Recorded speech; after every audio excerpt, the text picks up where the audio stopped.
On the night of November 17, 1978, 4 employees of a Burger Chef restaurant in Speedway, Indiana, vanished just before closing time under suspicious circumstances. The employees were 20-year-old Jayne Friedt, 17-year-old Ruth Shelton, 16-year-old Daniel Davis, and 16-year-old Mark Flemmonds. Their bodies were discovered 2 days later in a wooded area in Johnson County, about 20 miles from the restaurant. The discovery showed that they had been kidnapped and killed, which started a complicated investigation that remains unsolved to this day. Ruth, Mark, and Daniel were part-time employees, while Jayne was the assistant manager. On that fateful night, after the restaurant's doors were closed, something went wrong, leading to their disappearance. Initially, when the restaurant was found empty with the register slightly open and $500 missing, it was thought that the 4 employees could have taken it and gone out together. However, that theory quickly changed when the bodies were discovered 2 days later. Daniel and Ruth were found shot execution style, Jayne had been stabbed twice in the chest, and Mark had been beaten to death with a chain. The autopsies suggested they were killed at different locations before their bodies were moved to the wooded area. This contributed to the new theory that while the crime might have started as a robbery, it escalated to abduction and murder. Shortly after the murders, witnesses told police 2 men were seen in the Burger Chef around closing time, a bearded man and a fair-haired man. Police distributed sketches to the public and even did something unique for that time. They created 3-dimensional clay busts of the suspects.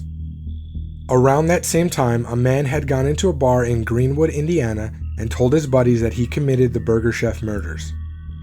Police were contacted and questioned the man, but after asking him to take a polygraph test, he passed. However, the man was able to provide the names and hangout locations of several suspects belonging to an alleged fast food robbery gang. As police were driving around their neighborhood provided to them, they saw a bearded man who looked exactly like the one in the composite sketch the witnesses provided.